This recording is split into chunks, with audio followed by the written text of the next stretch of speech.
Hello friends, welcome to AK study notes. आप सभी दोस्तों का मैं अमित शुक्ला बहुत बहुत स्वागत करता हूं।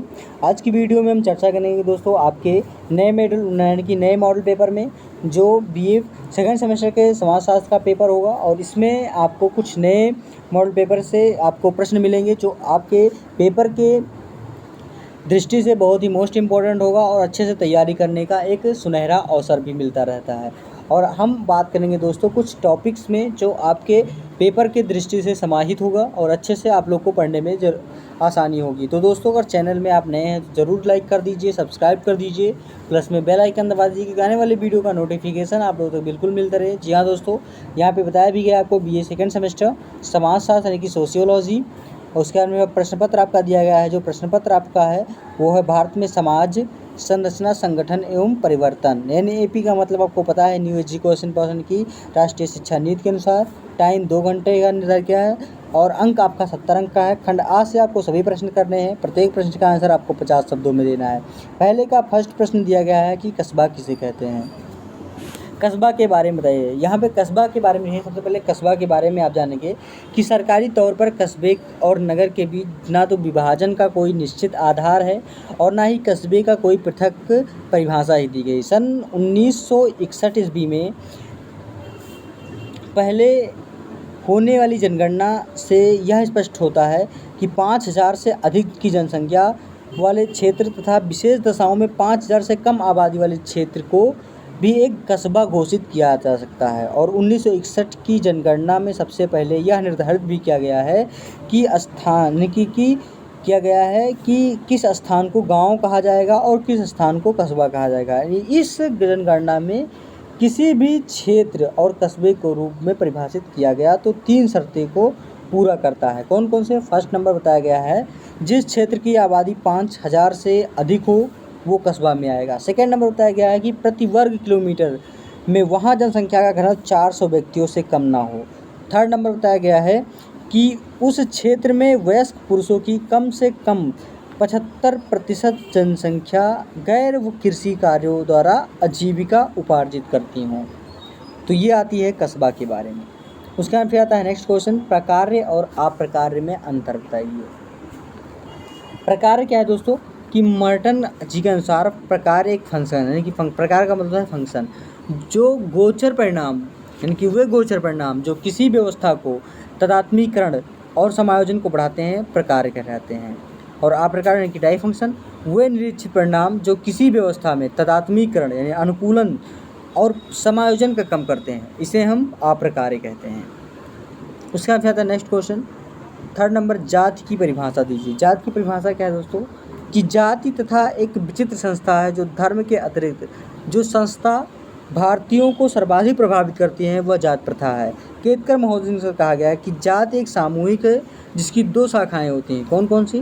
फर्स्ट नंबर, जाति की सदस्यता उन व्यक्तियों तक ही सीमित होती है जो हम उस जाति विशेष सदस्यों के उत्पन्न हुए हैं। सेकेंड नंबर, जिसके सदस्य एक अविच्छिन्न सामाजिक नियम के द्वारा अपने समूह के बाहर विवाह करने पर प्रतिबंध लगा देते हैं। फिर आता है फोर्थ नंबर, ग्रामीण जीवन का अर्थ बताइए। ग्रामीण जीवन के अर्थ क्या है? इसमें लिखेंगे कि ग्रामीण जीवन का अर्थ समुदाय के उस स्वरूप से है जो अनौपचारिक, प्राथमिक, सरल और परंपरावादी संबंधों के द्वारा समाज की प्राथमिक आवश्यकताओं की पूर्ति करता है। सामान्यतः किसी देश के आर्थिक उन्नति और सामाजिक संगठन के लिए ग्रामीण जीवन आधारभूत होता है, लेकिन भारत में ग्रामीण जीवन का महत्व अपनी चरम सीमा पर है क्योंकि आज भारत का लगभग 70% जनसंख्या गाँव में निवास करती है। फिर आता है 5 नंबर कि संयुक्त परिवार की 5 विशेषताएं लिखिए। बहुत ही मोस्ट इम्पोर्टेंट है। संयुक्त परिवार की जो 5 विशेषताएं हैं वो निम्नलिखित बताई गई हैं। इसमें आएगा आपका, अब इसमें आता है कि संयुक्त परिवार वह परिवार है जिसके एकाकी परिवार से अधिक पीढ़ियों के सदस्य एक दूसरे से संपत्ति, आय तथा परस्पर अधिक तथा कर्तव्यों से बंधे हों। इसके 5 विशेषताएं हैं वो कौन से? फर्स्ट नंबर तो संयुक्त निवास, सेकंड संयुक्त रसोई, थर्ड नंबर संयुक्त संपत्ति, फोर्थ नंबर मुखिया का शासन तथा 5 नंबर है परिवार का बड़ा आकार। फिर आता है 6 नंबर क्वेश्चन, बहिर्विवाह क्या है। बहिर्विवाह उस विवाह को कहते हैं जिसके गोत्र, परवर तथा सपिंड के बाहर विवाह किया जाता है। वास्तव में भारत में वैवाहिक संबंधों की सीमा बहुत संकुचित कर दी गई है। हिंदू विवाह में अनेक निषेध लागू किए गए हैं। उन्हें निषेधों के कारण बहिर्विवाह प्रचलित हुआ है। बहिर्विवाह के निषेधक तत्व निम्न हैं। कौन कौन से? नंबर 1, गोत्र में विवाह करने का निषेध। सेकंड नंबर, परवर में विवाह करने का निषेध। और थर्ड नंबर आता है सपिंड में विवाह करने का निषेध। परवर का मतलब होता है जो अपने जात से दूसरे जात के विवाह को यानी कि बर को ढूंढे तो उसे परवर कहते हैं। फिर आता है नेक्स्ट क्वेश्चन। नेक्स्ट क्वेश्चन में आपको बताया गया है क्षेत्रवाद क्या है। क्षेत्रवाद के बारे में बताइए। इसमें आएगा क्षेत्रवाद में लिखेंगे आप लोग कि भारत के विस्तृत भूभाग के कारण सभी क्षेत्रों में समान रूप से समान व्यवस्था निर्मित रहती है और क्षेत्रीय आधार पर विकसित नीतियों का निर्धारण करना तथा क्षेत्रीय आधार पर पक्षपात की भावना से ग्रसित होकर विभिन्न सहकारी योजनाओं को लागू करना क्षेत्रवाद कहलाता है। कहा जाता है वर्तमान समय में भारत के विभिन्न प्रांतों में अलग अलग सरकारें हैं, यहाँ तक कि एक प्रांत विभिन्न भागों में अलग अलग राजनीतिक इकाइयाँ में अलग अलग जन नेताओं का वर्चस्व है। उसका बाद नेक्स्ट क्वेश्चन 8 नंबर है कि सामाजिक वर्ग से आप क्या समझते हैं। इसमें लिखें कि वर्ग साधारण बोलचाल की भाषा शब्द का भाषा है। वर्ग को अनेक अर्थों में प्रयोग किया जाता है, जैसे जमींदार वर्ग, दुकानदार वर्ग, श्रमिक वर्ग, मालिक वर्ग इत्यादि। परंतु समाजशास्त्रीय दृष्टि से वर्ग विभिन्न व्यक्तियों का एक समूह जिसके सदस्यों की आर्थिक स्थिति, जीवन शैली तथा जीवन के अवसर का एक समान होते हैं। इनके सदस्य अपने वर्ग के प्रति सचेष्ट होते हैं। फिर आता है नेक्स्ट क्वेश्चन 9 नंबर, दलित वर्ग से आप क्या समझते हैं। दलित वर्ग से आप क्या जानते हैं। इसमें आपका आता है कि डॉक्टर अंबेडकर ने दलित वर्ग शब्द का प्रयोग करते हुए कहा था जो जातियां गरीब, शोषित तथा सामाजिक और धार्मिक अधिकारों से वंचित हैं उन्हीं को हम दलित वर्ग कहते हैं। यानी इस कथन से स्पष्ट है कि दलित शब्द से हमारा अभिप्राय उन लोगों से है जो उच्च जातियों द्वारा सामाजिक, आर्थिक और धार्मिक रूप से शोषित करने के कारण तरह तरह के अभावों के कारण गरीबी के निम्नतम स्तर पर हैं तथा सामाजिक अपमान के साथ उन्हें विभिन्न प्रकार के उत्पीड़न का शिकार होना पड़ता है। फिर आता है नेक्स्ट क्वेश्चन 10 नंबर की संस्कृतिकरण किसे कहते हैं। संस्कृतिकरण से आप क्या जानते हैं। बहुत ही मोस्ट इम्पॉर्टेंट प्रश्न ये भी है आपका दोस्तों। इसमें लिखेंगे संस्कृतिकरण में कि संस्कृतिकरण के अर्थ को स्पष्ट करते हुए प्रोफेसर M.N. श्रीनिवास जी ने लिखा है कि संस्कृतिकरण वह प्रक्रिया है जिसके द्वारा कोई निम्न हिंदू जाति या जनजाति अपने से उच्च किसी जाति और प्रायः द्विज जातियों के समान ही अपने रीति रिवाजों, कर्मकांडों, विचारों और जीवन शैली को बदलने लगती हैं और इस तरह जातिगत संस्तरण में अपनी परंपरागत स्थिति की अपेक्षा एक उच्च सामाजिक स्थिति को दावा करने लगती हैं। दूसरे शब्दों में कहा जाता है कि आज बहुत सी निम्न जातियां सामाजिक और धार्मिक जीवन में वे सभी व्यवहार करने लगती हैं जो पहले केवल उच्च जातियों द्वारा किए जाते थे। जनेऊ धारण करना, शाकाहारी भोजन, सोने चांदी के आभूषण पहनना तथा कर्मकांडों का पालन करना, इसी तरह के व्यवहार, इन व्यवहारों के द्वारा यह जातियों अपने आपको पहले से अधिक पवित्र दिखाकर अपनी जातीय स्थिति को ऊंचा उठाने का प्रयास करती हैं। तो ये संस्कृतिकरण का मतलब होता है दोस्तों अपने संस्कृति को ऊपर उठाना। उसका आता है फिर खंडबा में केवल 4 प्रश्न करने हैं और प्रत्येक प्रश्न का आंसर आपको 150 शब्दों में देना है। तो दोस्तों वीडियो अच्छी लग रही हो ज़रूर लाइक करें, चैनल को सब्सक्राइब करना बिल्कुल ना भूलें और एक दूसरे को वीडियो को ज़रूर शेयर करते रहिए। पहला प्रश्न यहाँ पे आपका सेक्शन बी का सेकंड नंबर क्वेश्चन दिया गया है कि नगर क्या है, नगर की विशेषताएं बताइए। अब इसमें आता है कि ग्रामीण एवं नगरीय जीवन के बीच कोई स्पष्ट रेखा खींची जा सकती हैं और इन दोनों के बीच अंतर जनसंख्या के आधार पर ही स्पष्ट किया जाता है। विल्कॉक्स महोदय जी के अनुसार कहा गया कि नगर का तात्पर्य उस प्रदेश से है जहाँ प्रति वर्ग मील जनसंख्या का घनत्व 1000 व्यक्तियों से अधिक हो या व्यवहारिक रूप से वहाँ कृषि न होती हो। किंग्सले डेविस ने इसका विरोध करते हुए कहा है कि जनसंख्या के घनत्व को भी नगर का निर्धारक तत्व नहीं माना जाता है, क्योंकि नगर कुछ विशेष प्रकार के सामाजिक तत्वों से बना है। किसी स्थान पर जनसंख्या घनत्व 1000 से कम हो या अधिक, यदि वहाँ पर नगरीय दशाएं विद्यमान हैं तो उस स्थान को नगर कहा जाएगा। डेविस जी ने भारत का उदाहरण देते हुए बताया है, यहाँ अनेक ग्रामों में जनसंख्या घनत्व इतना अधिक है कि अनेक नगरों के घनत्व से भी अधिक, लेकिन फिर भी इन ग्रामों को नगर नहीं कहा जा सकता।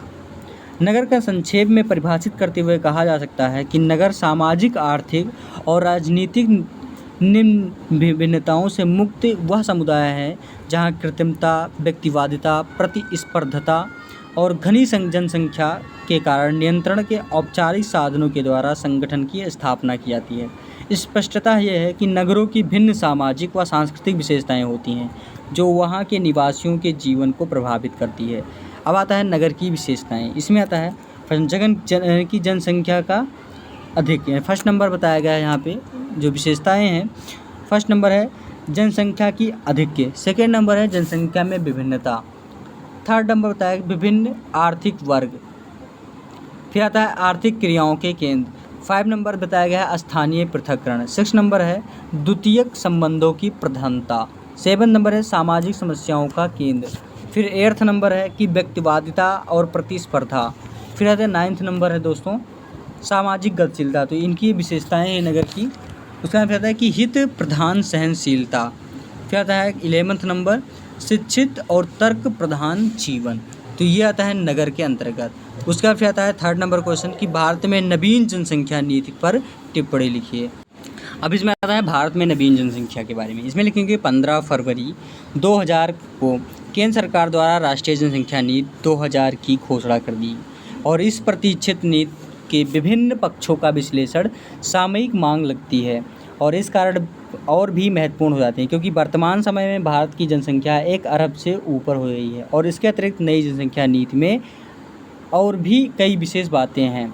जनसंख्या नीति है नंबर 1 बताई, कुछ नीतियाँ बताई गई हैं। जो फर्स्ट नंबर बताई गई है कि इस नीति में जनसंख्या नियंत्रण के लिए दूरगामी परिणामों वाले कदम की घोषणा कर दी गई है और इस जनसंख्या पर अंकुश नहीं लगाने वाले राज्यों को हतोत्साहित करने के लिए 2026 तक लोकसभा में उनके प्रतिनिधित्व न बढ़ाने का फैसला किया जाएगा। सेकंड नंबर है जनसंख्या में नीति सन 2045 तक देश की जनसंख्या स्थिर रखने का लक्ष्य निर्धारित किया गया है। उसका फिर आता है नेक्स्ट 3rd नंबर बताया गया है कि नीति के तहत छोटे परिवार के सिद्धांत का पालन करने वाले परिवारों को 16 प्रोत्साहक तथा प्रेरक उपायों की घोषणा की गई। 4th नंबर बताया गया है कि 2 बच्चों का मापदंड बना रहेगा। फिर आता है नेक्स्ट कि नीति में कहा गया है कि ऐसी तर्कसंगता मानवीय प्रभावी जो विकास नीतियाँ बनाई जाएंगी उसके लिए कल्याणकारी हों। फिर आता है नेक्स्ट पॉइंट कि नई जनसंख्या नीति के उद्देश्य को 3 वर्गों में जो त्वरित, मध्यावधिक और दीर्घावधिक बांटा जाएगा। फिर आता है नेक्स्ट पॉइंट कि जनसंख्या नीति के कार्यान्वयन में निगरानी रखने के लिए प्रधानमंत्री अटल बिहारी वाजपेयी की अध्यक्षता में एक राष्ट्रीय आयोग का भी गठन की घोषणा की गई। फिर आता है नेक्स्ट पॉइंट कि नीति के अनुसार 2 बच्चों वाले गरीबों को स्वास्थ्य बीमा की मुफ्त सुविधा उपलब्ध होगी।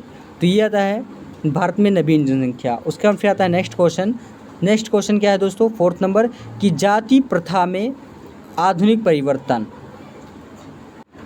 अब इसमें आता है जाति प्रथा में आधुनिक परिवर्तन कि भारत में स्वतंत्रता के पश्चात औद्योगिक नगरीकरण, नए प्रावधानों तथा सामाजिक जागरूकता आदि के कारण जाति प्रथा में निम्न परिवर्तन हुए हैं। कौन कौन से? फर्स्ट नंबर तो जातिगत संरचना में परिवर्तन, यह एक अंतर्विवाही व्यवस्था है, आज इनकी संरचना निम्न परिवर्तन में है। नंबर 1 ब्राह्मणों के प्रभुत्व में कमी। इसमें आता है कि परंपरा रूप से जाति प्रथा में ब्राह्मणों की स्थिति सर्वोच्च थी और सन की सामाजिक, धार्मिक तथा राजनीतिक क्षेत्र में ब्राह्मणों का विशेष महत्व एवं प्रभुत्व रहा है, किंतु वर्तमान में व्यक्तिगत गुणों एवं धन का महत्व बढ़ जाने के कारण निम्न जातियों के व्यक्ति भी शिक्षा ग्रहण कर, धन संचय कर एवं चुनाव में विजय प्राप्त कर अपनी सामाजिक, आर्थिक एवं राजनीतिक स्थितियों को ऊंचा उठाने में सफल हुए हैं।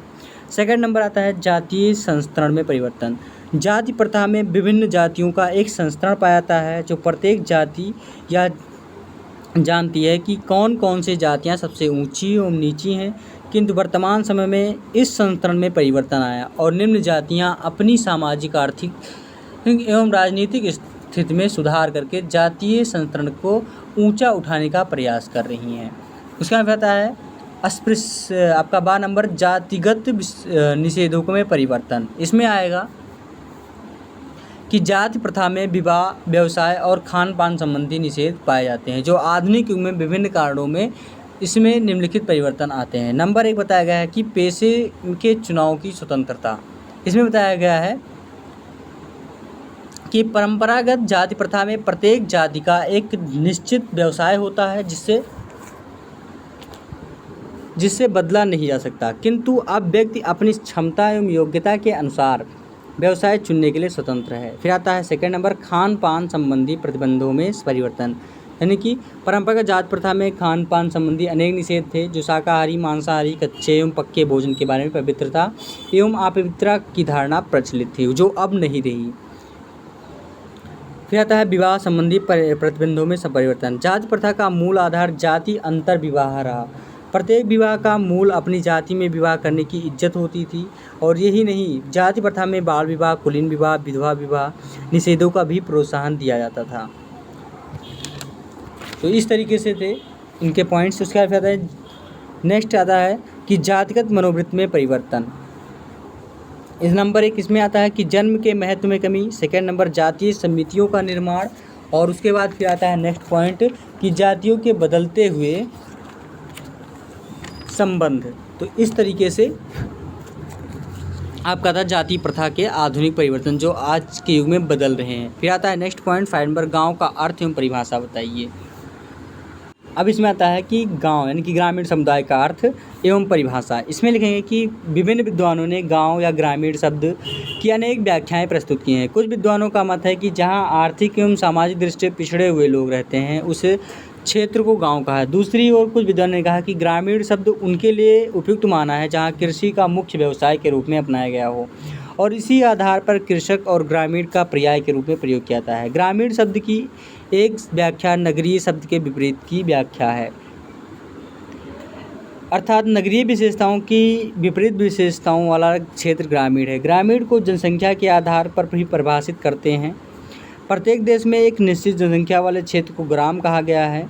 श्रीनिवास जी ने ग्रामीण एवं नगरीय की व्याख्या मनुष्य और उसके प्राकृतिक पर्यावरण के बीच में अंतः क्रिया के आधार पर की है। मेरिल और एरिज लिखते हैं कि ग्रामीण समुदाय के अंतर्गत संस्थाओं का ऐसा व्यक्तियों का संकलन होता है जो छोटे से केंद्र के चारों ओर संगठित होते हैं तथा समान प्राकृतिक हितों में भाग लेते हैं। बर्टन ने ग्रामीणता के निर्धारण में दो आधारों पर, नंबर 1 कृषि द्वारा आय तथा जीवन यापन, सेकेंड नंबर कम घनत्व वाले जनसंख्या क्षेत्र का मुख्य।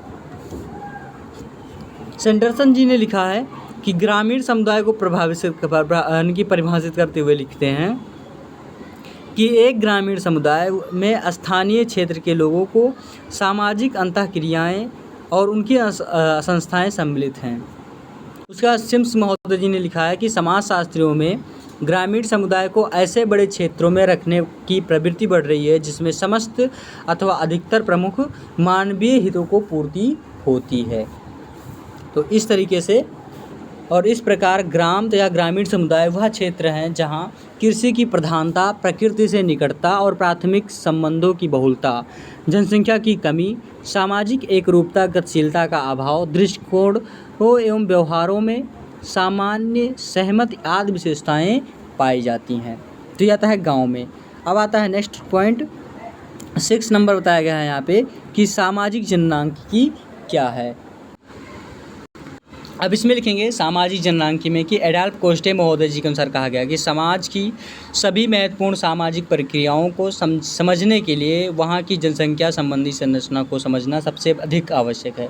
भारत एक विस्तृत एवं विशाल भूखंड है जिसमें अनेक भौगोलिक, सामाजिक, धार्मिक, प्रजातीय, भाषाई, सांस्कृतिक और जनसंख्यात्मक विविधताएं पाई जाती हैं। किसी भी देश की जनसंख्या का अध्ययन उसकी जैविकीय विशेषताओं, सामाजिक संरचना एवं प्रक्रिया, आर्थिक एवं राजनीतिक व्यवस्थाओं आदि को समझने की दृष्टि से आवश्यक है। जननांकिकी के अंतर्गत जनसंख्या के विभिन्न पक्षों का अध्ययन किया जाता है और जननांकिकी के महत्व को दर्शाते हुए डेविस जी ने लिखते हैं कि आज समाज विज्ञानों में जनसंख्या का अध्ययन करना इसलिए महत्वपूर्ण होता जा रहा है कि जनसंख्या का संबंध केवल उसके घनत्व, जन्म दर, मृत्यु दर अथवा आयु और लिंग के अनुपात से ही नहीं वरन इसका सामाजिक व्यवस्था से भी घनिष्ठ संबंध होता है। हम जनसंख्या को इस विशेषताओं के आधार पर परिभाषित करते हैं जिनका निर्धारण प्रमुखतः सामाजिक व्यवस्था तथा सामाजिक संगठन की प्रकृति के अनुसार होता है। जनसंख्या का घनत्व, जन्म और मृत्यु दर, आकार, लिंग अनुपात, आयु संरचना, साक्षरता की मात्रा, गतिशीलता आदि किसी भी देश की प्रकृति निर्धारण करने में महत्वपूर्ण भूमिका निभाते हैं। एक देश की जनसंख्या वहाँ पर उपलब्ध साधनों की तुलना में संतुलित होनी चाहिए। अनियंत्रित जनसंख्या वृद्धि जनसंख्या विस्फोट के लिए उत्तरदायी है। जनाधिक साम्राज्यवाद, गरीबी, बेकारी, अपराध, पारिवारिक कष्ट एवं विघटन की प्रत्यक्ष या अप्रत्यक्ष रूप से जन्म देने के लिए उत्तरदायी है। जनसंख्या के आकार, प्रकृति, वृद्धि दर एवं जैविकीय तथा क्षेत्रीय विशेषताओं के आधार पर भारत में अनेक विषमताएं देखने को मिलती हैं। भारत में जनसंख्या संबंधी आंकड़े प्राप्त करने का एक मुख्य स्रोत जनगणना प्रतिवेदन है और इसी दृष्टि से भारत के प्रति 10 वर्ष के बाद राज्यों की ओर जनगणना की जाती है। तो ये आता है सामाजिक जननांकी के बारे में।